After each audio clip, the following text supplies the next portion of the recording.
Unit Manager and lifetime MDRT qualifying member from Starbright Financial Advisor, Mr. Rohel Morales. Good morning, sir. Good morning, good morning. Ang sarap nag-sound dito parang bus or yung Beach 107. Ayun. DJR. Akala namin si si Daniel Padilla. Si Mr. Rohel Morales pala. But, Ano ang tagline natin? Ano? Sa AIA. Panatag ka kahit iwanan ka. wow. Wala na kahit iwanan. Nako, hindi tayo magsha-showbiz ngayon, Sir Rohel. Good morning everybody. Salamat po at pinagbigyan ako na nandito kaharap kayo. And I'm so inspired. Kasi normally pag pumasok ako sa sinihan, nakakatulong po ako. Ngayon, busy po ako. Ayan. May mga katanungan lang po kami sa inyo, Sir Rohel. Of course, like what we mentioned earlier, we want to talk about your journey here with AIA Philippines at paano nabago yung buhay ninyo, di ba? We also mentioned here that you are a 12-time MDRT and sorry, wala mo ng background. You are a 12-time MDRT and a 3-time COT. So, for those of you who have just encountered this term, MDRT, it means $1 Million Round Table. Okay? So, pag sinasabing $1 Million Round Table, so may milyones kayo, sir. Kita niyo naman. Di ba? Kami po yung masunuring utusan ng mga milyonaryo. Ay, wow. Okay, but can you tell us more about what MDRT is? Para lang may idea sa term na yan, no? Itong ating mga guests for this morning. Actually, ang ganda po ng concept about becoming an MDRT. MDRT is $1 Million Round Table, meaning ikaw po is bahagi ng about 1% of all the financial advisors in the world. Not only in the Philippines, nasa buong mundo. So it's being regular. It's not an association or organization ng AIA, is a global organization covering all insurance companies and financial services. So, pag ikaw ay naging bahagi niyan, na sana ma-achieve ng bawat isa na nandito, yan ang prayer ko, is really something na kahit papaano may baon-baon ka. Right. And prove that you are an MDRT. Libre mo kami. Ngayon. Libre ng aircon. Libre ng aircon. But yeah, seriously, at this point, we'd like to understand, no, yung ano bang sinasabi natin na change sa buhay ni Sir Rohel. Pero before you talk about that change, can you tell us more about a brief background of yourself, Sir Rohel? Are you ready for that brief background? Yes. Okay. I am Rohel Morales at ang umpisa ng aking buhay ay napakapayak. Hindi kami pulubi pero hindi kami mahirap. Mahirap kami pa rin. Hindi kami pulubi pero mahirap kami. Yes. So doon ako galing sa Samar. I don't know kung may mga kababayan ako dito from Samar. Kaway-kaway, huwag kayong mahiya. Diba? Bisaya ba doon? Waray. Waray. Po. Pero dalawang klase lang tao doon. Alam mo naman yun, di ba? Yeah, ano yun? Sa Samar, Yes. some are good and some are bad. Diba? Pero yun, Yes. kung nakikita niyo yung map ng Pilipinas, kung meron pong isang medyo napapabayaan siguro o nakakalimutan na lugar, harinawa, hindi na ngayon, is that part of this country. Right. Napakapayak ng buhay, napakabagal ng, ng Internet. Meron ba nun doon? So sa totoo lang, doon ako muntik nang lumaki. Yeah. Hindi ko naman pwede i-claim doon ako lumaki. Hanggang ngayon, hindi naman ako malaki. Kapag naman ako doon ako lumaki. Diba? So doon po ako nag-umpisa, doon ako nag-elementary. Lahat ng umpisa ng buhay. Ika nga, I don't know kung may mga probinsyano dito. Yes. Sino sa inyo nakapag-kinder? Meron ba? Wow. Siguro? Prep?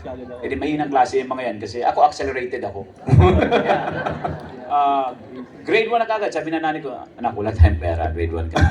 Wow! Abot mo na yung tenga mo eh. Di ba? Ganun po sa probinsya, kung siguro nakaka-relate dito yung mga probinsyano. Pag abot mo na ang tenga mo, grade 1 na yan.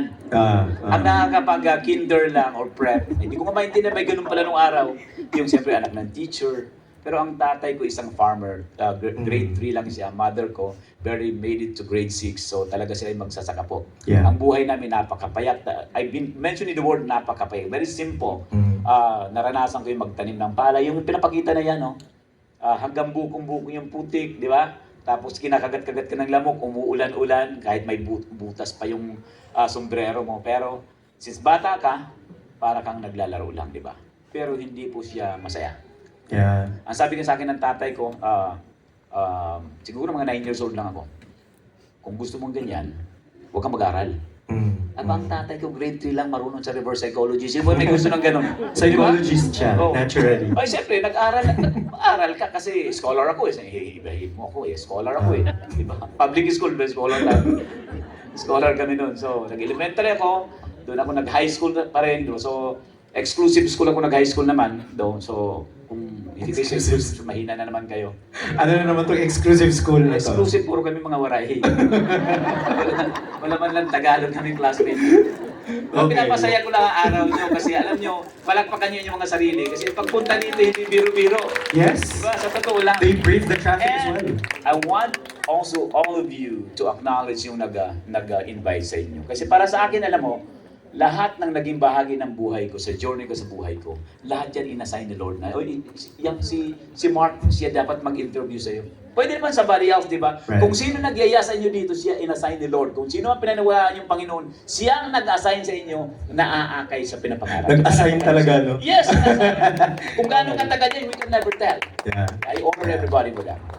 Congratulations. And thank you very much for really choosing na mag-invite and really choosing to be here. And clearly, the situation in the past, nung bata pa kayo, ano yun? Very Yes, challenging. Talagang Struggling. very challenging. Naranasan ko yung kakain ka na, alam mo, pagka puro gulay, halos, di ba?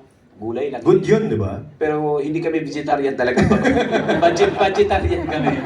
Di ba? Okay, forced. Pero ang worst pag nasa bayan na, kasi ang gulay, pag nakakapunta lang kami sa bukid, Mm. na maglalakad ka pa ng mga 15 kilometers, di ba? Mm-mm. Tapos, sa bayan, doon kami nag-aaral. Pag nauubusan na ng gulay, siyempre, minsan, ganun na lang ang ulam mo, di ba? Tumutulog sa sartin na plate.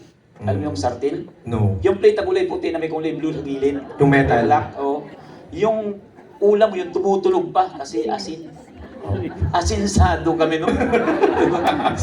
so yun po. Pero, alam mo, sa umaga, ang role ko sa buhay, taga-igib ng tubig. Mm. Yung may gulong na yan kasi, kahoy yung gulong yan, pinalutan lang namin ng lumang tawag dito. Rubber. Oh, Chinelas. Chinelas. Oh, yan ang pinakamadaling mahanap eh.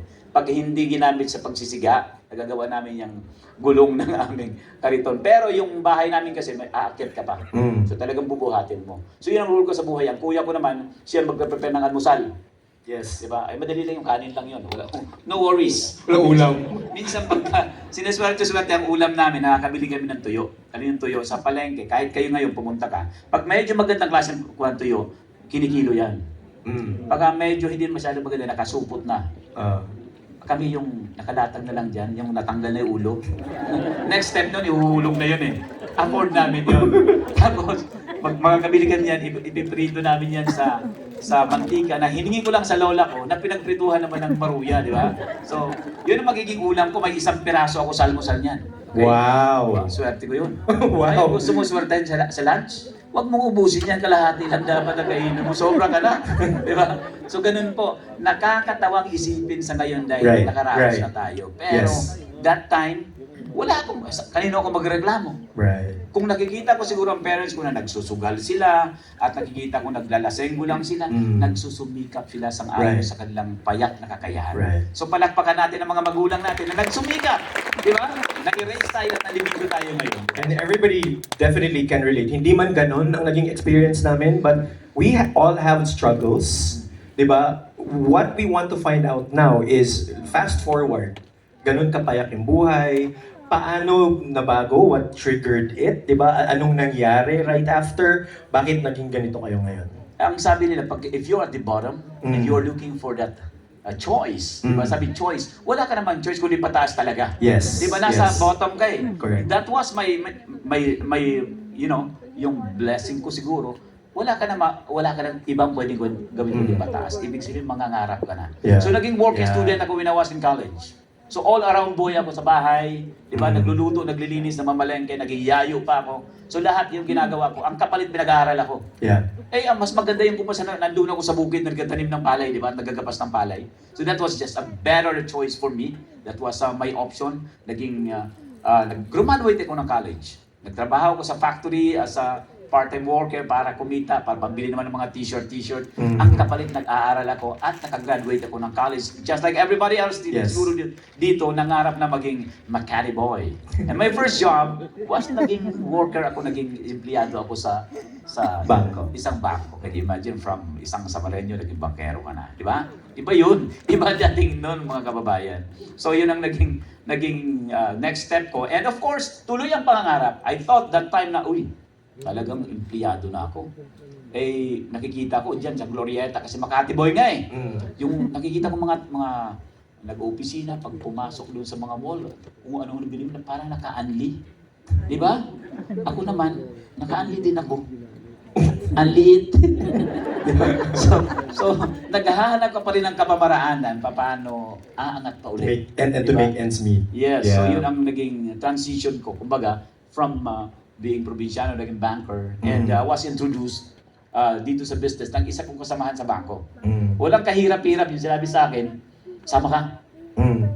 Eh di sama ako sa, sa insurance. Sumama ako. Wala siyang kahirap-hirap mag-invite sa akin. Mm. Kung pinahirapan nyo yung nag-invite sa inyo, bahala kayo sa buhay niyo. Pero ako walang kahirap-hirap. Kasi ako Bakit ang bilis? I mean, naghahanap ako ng options. right. Okay. I'm always looking for that sideline. Mm-mm. Di ba? Na, okay, may kinikita akong ganito, guaranteed. Yeah. Okay, guaranteed na maliit, guaranteed na tapusin ako, Yes. guaranteed na hindi ko marating mga pangarap ko sa buhay. That was my salary before. Right. Swerte ng iba dyan na talagang malaking sweldo. Pero ako talaga yun ang katotohanan. It's very small, di ba? Mm. Nag-uumpisa ka pa lang, hindi naman ako, sorry hindi naman ako Chinese. Sa isang Chinese bank. So, pero, natuto ako. Right. Were you already married nung time na yun? Hindi Hindi pa. So single ka pa lang, may dream ka na talaga, or you were not really satisfied kung anong meron ka that time, parang ganun. You wanted more. Maghanap pa ako ng mapapangasawa ko. No? Okay. Kaya dapat maraming pera. Oh, siyempre. Okay. Hi, ma'am. Yun ba yun? Yun ba yung reason doon? Okay. So, pero, of course, definitely, marami namang options sa Rohel, di ba? The life insurance industry is not the only choice for you. Marami yun eh. You were a banker, there are a lot of roads na pwede mong tahakin, but why insurance?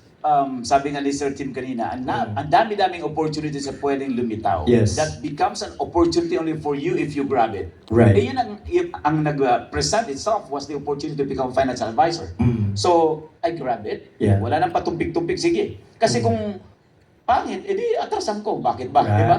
You took the chance, kumbaga. Yes. Right. Oh, Yes. that was the change nga na ginawa ko sa buhay ko, yung harapin yan. And hindi pala siya madali. Di ba? Every time kasi, kung napapansin nyo, pag sinabi, sino sa inyo gustong maging milyonaryo? Dito na lang sa atin, sino gustong maging milyonaryo? Raise your hands. Everybody wants Lahat. to be millionaires. Pero pag sinabi na, ito gagawin natin, ay ano ba yan, may gagawin pala. Di ba? Ito na nagkakaiba. But I was willing to do what it takes kung ano man pinag-uusapan. Lahat ng success story, nag-umpisa sa pinaghirapan yan. True. Sa totoo lang, yung True. mga pulubi natin, mga kapatid, naghihirap muna yan bago naging pulubi. So, mamimili ka. Maghihirap ka bago maging pulubi o maghihirap ka bago ka yumaman. Pinili ko. Right. Sorry. Okay. Good. But of course, syempre may journey kayo doon, di ba? Sorry. May journey kayo doon, and then you decided, okay, I'm gonna be a financial advisor. What are the factors? Para lang din mag-guide, no? Yung iba kasi baka same doubts, same questions, but what was your turning point na, okay, sige, eto na yun. I'm gonna take the chance. Pipiliin ko to. Pinili ko talaga siya kasi yung flexibility, di ba? Okay. Na hindi ko kailangan ubusin ang oras ko, di ba? Nasaan na ba tayo? Yan. When I was in the bank, it was a nice job. Obviously, doon ako natuto ang isang probinsyano magbihis ng maayos-ayos, di ba? Nakabarong kami, mag-Amerikana. Normal lang sa amin, it's just part of our skin. Di ba? So, it was so nice. Talagang pagka pumunta ka sa bangko, ibang dating namin, di ba? Pero hindi ibig sabihin lahat yan may mga kakayahan sa buhay talaga. True. Di ba? Yung iba lang, mangilan-ngilan lang naman kasi ang gusto maging milyonaryo dyan eh, na empleyado. Sino ba sa company ang sasabihin, gusto ko lahat ng empleyado kong milyonaryo, wala namang ganun, di ba? So, yung hinahanap ko, yung lahat ng tao gusto niya maging milyonaryo dito sa business na to. Lahat kayo dito, ang gusto ng AI ay maging milyonaryo. Hindi yan biro, totoo yun. At they will support us para mangyari yun. So kaya sabi ko, bakit di ko pupuntahan yan? It's really, when I was in the bank, it was, of course, fixed income, sabi nga nila. Sigurado yan, guaranteed na maliit. Guaranteed na kukulangin. And comfort zone. It was my comfort zone. Hindi ko nga maintindihan bakit tawag na comfort zone. Hindi ako komportable that time.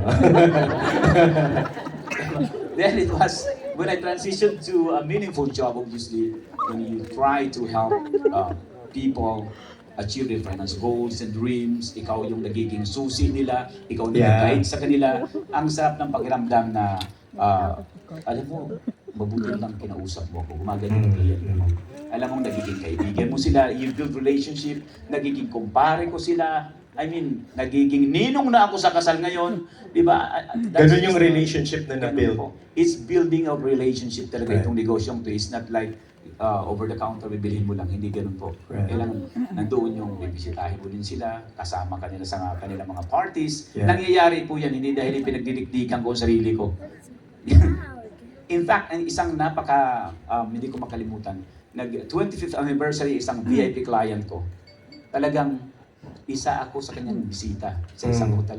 Pinagsalita pa ako. Dalawa lang pinagsalita, yung kanyang financial advisor happens to be me, at sa kanyang legal advisor, yung lawyer niya. Napakaswerte po siguro na para malagay sa ganung sitwasyon. Salamat sa Diyos na may ganung pagpapala ng kaalaman, di ba? Para mapunta dito sa business na to. Hindi ko magagawa siguro kung nasa bank lang ako. Yeah, and that proves how you as a yun po yung life planner. Hindi siya yung parang nagbebenta ka lang, but you will be there in the most important milestones. Tama po ba? Exactly. And I guess that VIP client of yours saw how significant you are, the role that you play sa buhay niya, di ba? So ganun yun, and you're gonna build a lifelong relationship. But how was the transition, Sir Rohel? Because from a banker to, eto nga, fixed income to unlimited income, but for sure, merong mga, I don't wanna call it downsides, but merong mga major challenges yon. How was the transition from being an employee into a life planner? As an employee, talagang nakakahon ka na, di ba? Gising ka, nagmamadali ka pumunta sa opisina, hindi dahil excited ka, kundi baka magalit si boss. Yes, ayaw mo mali. Yes. Mababawasan ka, di ba? Right. Bandiklak ang tawag sa amin nung araw, ewan ko may bandiklak pa ngayon. In this case, ang transition is very challenging kasi nga, hindi fixed income po pwedeng wala kung wala kang ginawa. Di ba? Madali lang talaga mawala ng pera dito, wag ka lang gumawa. Di ba? Pero kung gusto mo talagang sagana, at gagawin mo, ang mindset mo is really, I wanna beat what I had last time. Yun Yes. lang sa akin. Gusto kong, ang kikitain ko mas malaki kumpara sa last year. How did you get to that mindset? Kasi mahirap yun eh. I mean, it's easy to say na, okay, I'm gonna be this, I'm gonna beat my best performance. But saan mo kinukuha yung, alam mo yun, the one that will drive you to choose that? Sa dami kasi, change is very common. Yes. Nangyayari yan. Kahit yung kagustuhan mo, huwag na lang sa pangangailangan, kagustuhan mo. Kahit nga yung gadgets, kung mahilig ka sa gadgets, maya-maya na lang, bago na naman yung iPhone. Update, yes. Maya-maya, iba na naman yung Samsung. I'm not saying na materialistic tayo. Maraming pagbabago, kailangan nakakasabay kahit papano. Financially, dapat nakakasabay. Kasi gusto mong nandoon ka, mabuhay ka sa kasalukuyan eh. Right. Again, it's not being materialistic sa side ko ha. Ang gusto ko lang, nangangarap ka na rin lang. Ano pa pangarapin mo? Tuyo pa rin ang ulamin namin. Di ba? Yes. Nangangarap ako. Yes. Para sa sarili ko. If yung buhay ko ngayon compared before, titingnan natin, talagang successful ako doon sa aspeto na yan. Right, Layo-layo. correct. Milyan-milyan layo. Kaya ko na bumili ng tuyo ngayon. Na kinikilo. Ilang kilo. Diba? That's correct. You wrote here parang your initial challenges in the business when you started prospecting, mobility, time management. In terms of prospecting, just for everyone to understand, this is part of the sales process. For business people, alam niyo to, but for employees, bakit ano itong prospecting and why we need to do this? Yung prospecting, yung bibigay ng listahan, paggawa ng listahan kung sino ang pwede mong kausapin.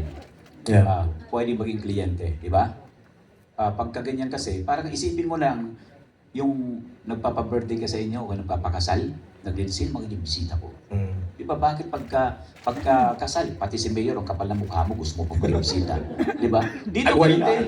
Di ba? Lahat na lang. So ganun, naglilista din po kami kung sino ang gusto namin maging kliyente. Right. So, binabago ko yung kaisipan ko, kailangan talagang aggressive kung sino pinakamayaman dyan gusto kong kausapin. Ganun ang style ko.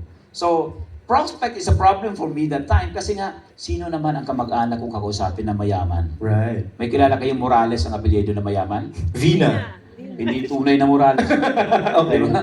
Diba? So yun ang ibig ko sabihin, dadanasin nyo yan, hindi magiging madali para sa atin. Pero swerte mo kung talaga may kamag-anak ka, nakakausapin ka din naman. Dati ka nanghihingi doon sa kamag-anak mo. Hindi ka din kakausapin. Bakit? Ano naman, financial advisor ka? Nanghihingi ka nga, nangyayari doon minsan. Pero kasama yan sa challenges. So mas mainam, damihan mo listahan mo. Saka mo kausapin si tita. Pag nakausap mo ni iba, medyo okay ka na. Oy, tita, alam na this, nandito na ako. Di ba? So, nagbibigay sa'yo ng credibility. Pagka ang nakakausap natin mga tao, tama at naniniwala naman sa'yo because maganda ino-offer natin service for them. Right, and that's why trust has to be built. Yeah. And at next the challenge onset. for Mobility. Mobility. That time that galing ako sa Bangko Transition sa pagiging financial advisor, I didn't have a car. Yeah. Okay? Wala akong, ang dahilan ko na lang pag nasa harap ng kliyente, bakit na medyo nagmamadali ako, sabi ko, coding kasi ako, araw-araw coding ako. Diba? Style eh. Kailangan style yun, coding. Kasi bihis na bihis ako, alam nyo, kailangan talagang Right. taxi ako 4 to 6 times a day. Hindi ako pwede mag-jeepney, maarte ako eh. Di ba? Nung araw, kung naka-shorts lang ako, di sasabit ako, walang problema din sa akin. Pero papunta ako sa kliyente, kailangan posturado ako kasi gusto kong nirespeto nila.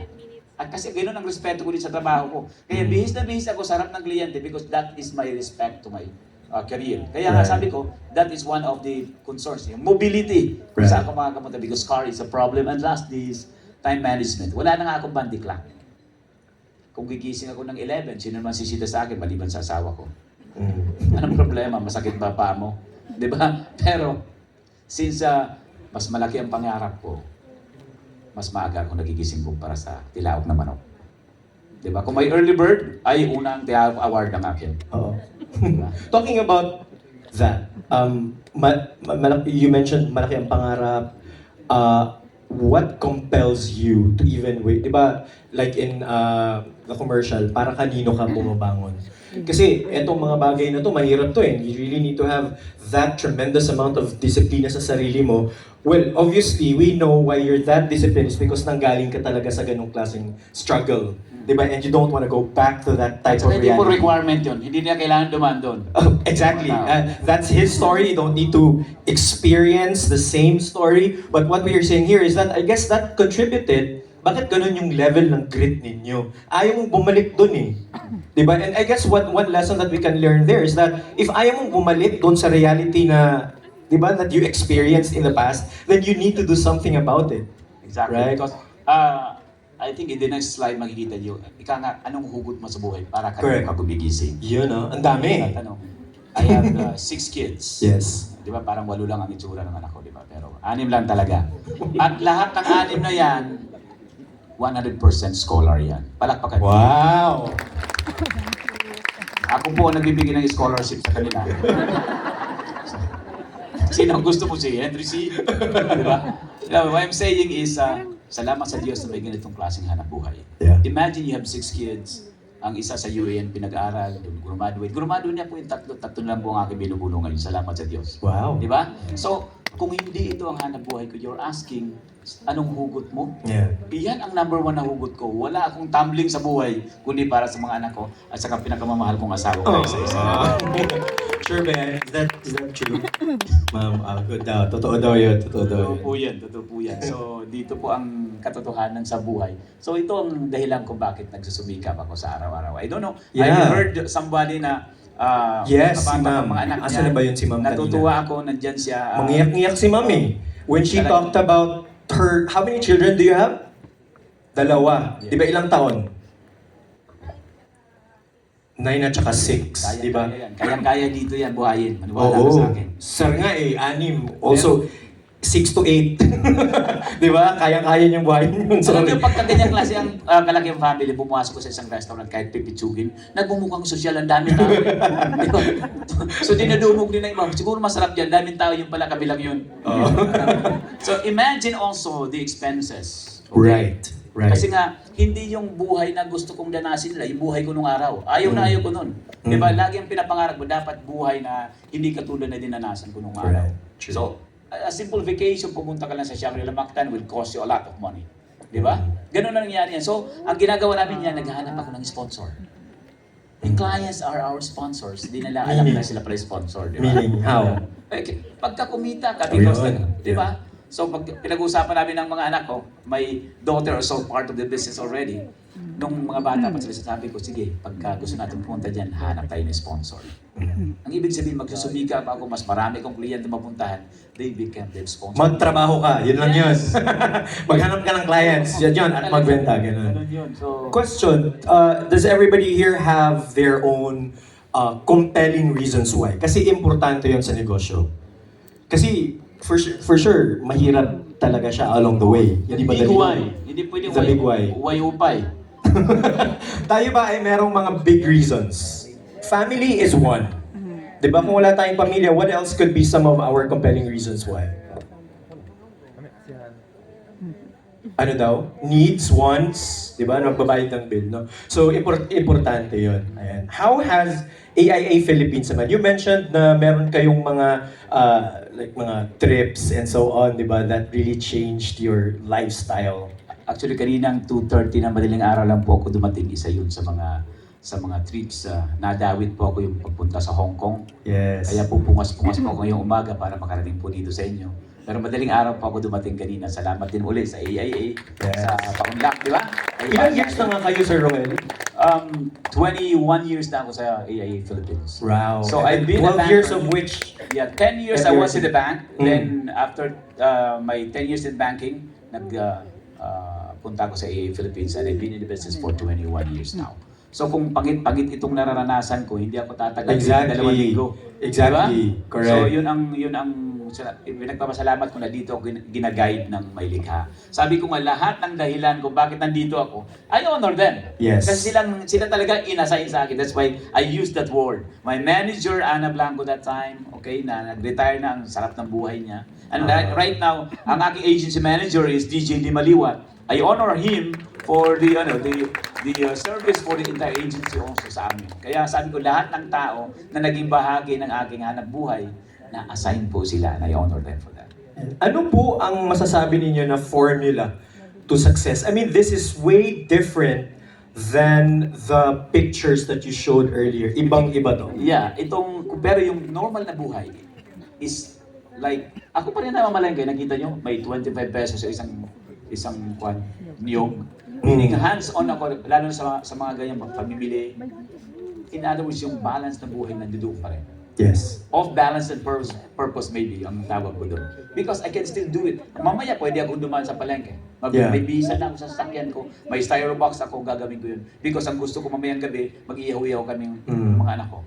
So ganun ang ginagawa ko. Nagagawa mo yan because of the flexibility of our schedule as a financial advisor or life planner.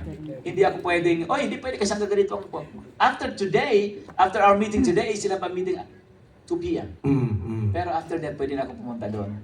Kasama ko pamilya ko. Kumaya, pwede na kami mag-ihaw-ihaw. Pwede na ako mag-wine mamayang gabi with my family. So, ganun po yung flexibility. That's the life na ginusto ko. Right. Yan ba ang pinakamagandang buhay sa Pilipinas? I don't care. And I don't even know. Right. Maaring mas marangya ang buhay ng iba, pero ito ang gusto ko sa pamilya. This is the life that you choose to live. Na nandun ako, yung presence ko, nararamdaman nila, nandyan ang tatay nila, na nandyan ako para sa asawa ko. So, yun ang gusto ko. Right. Tell us, anong mindset dapat? Anong mindset meron ka? Because we don't want to impose on them your mindset, but what mindset meron ka? Ako, ang mindset is really that of a businessman. Right. Ako ang pakiramdam ko, negosyante talaga ako. Hindi lang basta-basta ordinary negosyante, but a passionate businessman. Mhm. The way I speak to you, ramdam nyo naman kung gaano ka-passionate sa ginagawa ko. Yeah. So, marami nagnenegosyo dyan, pero sige na, may sari-sari store, hindi natin minamaliit. Pero hindi yan ang pangarap natin.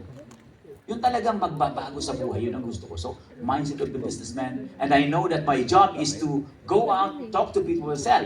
Mm-mm. Di ba? Yun lang naman, ganun lang ang formula ko. I'm a businessman, a passionate one. Number 2, my business is to offer services from AIA. So I have to train, I have to know what to offer, and lastly, I have to sell. Correct. Ganun lang naman ang kailangan ko. Because why? I cannot be dwelling on what I need. Kasi kung ang kailangan ko lang i-focus yung need ko, makakain 3 times a day, okay na, di ba? Makatulog na may bubong, di ba? Pero what I wanna do is to get to what I want. Makakain 3 times a day, may merienda in between, di ba? Nagpapaispa pa. Yun ang gusto ko. anong gusto. And you determine how you're gonna get Yes. that. 21 years ago, for sure, the knowledge and even the skills, the confidence that you have right now, wala yun eh. Wala. Diba? Kapal lang na mukha puhunan mo. Oh, how many people did you talk to when you started out? Naku, madami po. Kasi Yes. araw-araw talaga, 4 ang kausap ko. Apat. 4. Alright. Araw-araw. Pero pag ginawa mo pala yan, talagang hindi ka din papalya. Sa isang linggo malamang may isa ka. Kanina sample 2, ako ina-4 ko kasi hindi ako magaling eh. Yeah. Hindi pa ako magaling, kaya sinasabi ko, damihan mo na lang kausap ko. As you go along, nagiging mas magaling ka na. Correct. Mas may kumpiyansa ka na. At ang mga taong kausap mo, nasasala mo na rin. Di ba? So, kasi pag nag-uumpisa ka, kahit na lang sino, pinagpapraktisan mo kunyari. Pero baka sakali, di ba? Pero sa totoo lang, doon nag-uumpisa lahat. Right. Medyo magpapagod ng konti, as you go along, naging successful ka. Ang kagandahan sa business natin, kahit may maklose kang maliit, ay nagbibigay ng sigla sa'yo. Yeah. Nagawa Achievement ka- mo yun eh. Yeah. Yeah. Sabi ko nga, ang buhay natin para tayong mga Dracula. Mm. Yung ang Dracula, pag napatak ang konting dugo yung dila, sumisigla na. Di ba? So ganun, nakaklose ka ng maliit, iba ang pakiramdam mo, wow, nagtiwala sa akin. So that will create that momentum for you to move on and find somebody else, talk to them again, inspire again them, motivate them to act on At sa dinami-dami ba naman, if that's for a day, Yeah. then and then the things that you talk about is gonna be repetitive. Muscle memory na lang yun eh, di ba? I mean, kahit natutulog ka. alam na alam mo ano sasabihin. So my question to our listeners right now, is that something na kayang gawin? Masosustain ba yun? To talk to people for a day, sa kanya yun. Di ba? Pero ang example kanina, nasa 10 in a week eh. Is that something that you can do? Is that doable with your current reality now? Kasi if yes ang sagot nyo dun, then that's a start, Kaya right? sabi ko nga kung nagawa yan ng isang hamak na katulad, Right. anong dahilan hindi niyo magagawa? Correct. Yung mga hamak din naman kayo. Kala niyo lamang kayo. May pang-right pa ako doon, no? Ay, nako, Sir Rohel. Anyway, we're going to show. But, I mean, that's a very good start. Doon nagsimula si Sir Rohel. He just identified, okay, I'm gonna talk to 4 people, and then eventually, I will learn how to do this. Sa simula, mahirap. Sa simula, hindi ka pa marunong. There are gonna be a lot of rejections, tama? And then eventually, as you go along, you don't need to talk to 4 people a day for that, right? Ako, 5 minutes left na lang daw. So, bilisan na natin to, Sir Rohel. Ganito, we're gonna show them some pictures. Ito yung ngayon mo, di ba? Yes, And yes. this is very inspiring. Yung buhay na kasama mong pamilya mo, kung saan mo Right. gustong pumuntang. Pwede bang isama ang pamilya sa trips ni AIA? Kung afford mo. Yes. Diba?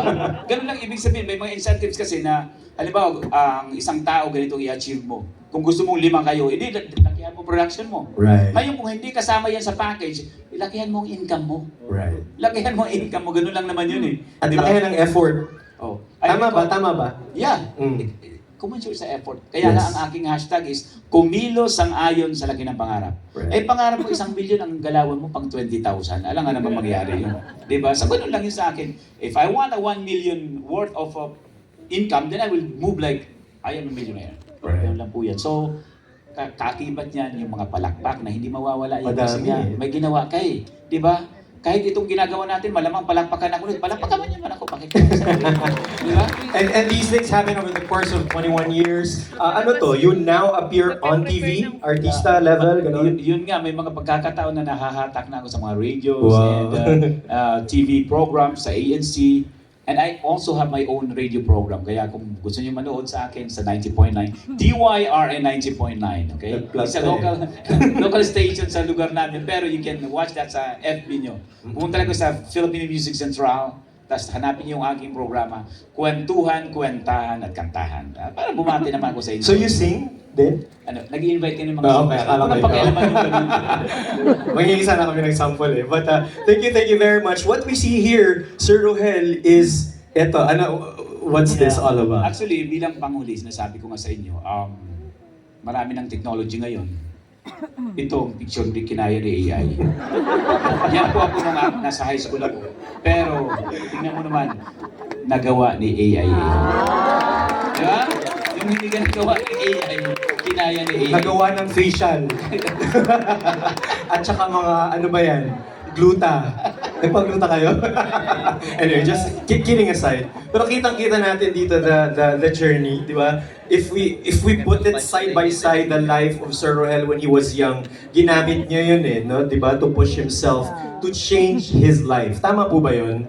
And for sure, at some point in your life, ganun din Ganun din yung naiisip ninyo, right? Na gusto nyong may magbago. But minsan doon tayo napapalya doon sa in between the life that we want and the life where we are. Napakaiksi ng kwan daw ng ating journey sa buhay. Tulad yan, dahil namin napasyal ang mga lugar, napakarami. Hanggat bata tayo, please, magpapasyal tayo, magbiyahe tayo. Ang luckily, nandito tayo sa AIA na pwedeng sponsor by AIA, lahat ng travel natin. Alam niyo ang buhay daw ng tao, pag nawala na sa mundo, in 40 days daw, hindi mo nawawala muna sa mundo yan, paikot-ikot. Di ba? Kasi hindi nakapag-travel yun nung buhay pa. Wow. So na yung buhay Free travel na Free travel na siya. Ang matindi yung kaluluwa mo, first time din mag-travel kayo, naliligaw ng kaluluwa. Huwag niyong hayaan mo. Saan naman? Sino po nabitin sa inyo sa kwentuhan? Pasensya na po kayo. Pag tumagal po tayo sa AIA, mas marami pa tayong mag-uusapan. Maraming salamat po. And we get to listen to you always sharing your skills, sharing your knowledge and how you do this, right? Yes, Yan. of course. Yes, of Any course. final message for our listeners right now? For sure they are inspired. I am personally inspired every time I hear your story. What do you want to say? Well, ang sa akin lang, itangalan natin mga pangarap. Magpakatotoo tayo. Walang kikilos para sa pangarap natin, kundi tayo. Right. Hindi yung kapitbahay mo, hindi yung katabi mo. Ikaw. Oo, ikaw nakaharap ko. Huwag ka na palingon-lingon, ikaw yun. So, again, ang hashtag natin dito, kumilos sang-ayon sa laki ng pangarap. Inuulit-ulit ko, you want 1 million, you move like you are indeed worthy of 1 million pesos kung 1 million. Maraming salamat po. There you God go. bless everybody. Thank you very much, ladies and gentlemen. Maraming salamat, Sir Rohel. Always, very funny guy.